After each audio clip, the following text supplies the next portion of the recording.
এক গ্রামে এক দরিদ্র ব্রাহ্মণ ও তার ছোট্ট মেয়ে বাস করতেন।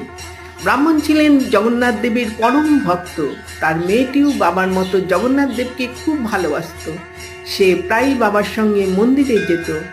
একদিন রথযাত্রার ভিড়ে মেয়েটি তার বাবাকে হারিয়ে ফেলল। একা ও ভীত মেয়েটি কাঁদতে কাঁদতে বাবাকে আর জগন্নাথ দেবকে ডাকছিল।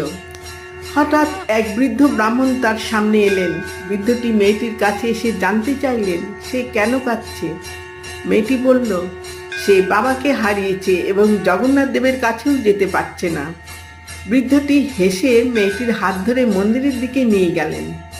মন্দিরে পৌঁছে মেয়েটি দেখল তার বাবা জগন্নাথ দেবের সামনে বসে কাঁদছেন। মেয়েটি দৌড়ে বাবাকে জড়িয়ে ধরল। ব্রাহ্মণ বৃদ্ধকে ধন্যবাদ জানাতে গিয়ে দেখলেন তিনি নেই। তখন তিনি বুঝলেন স্বয়ং জগন্নাথ দেবী বৃদ্ধ রূপে এসেছিলেন তার মেয়ের দুঃখ দূর করতে।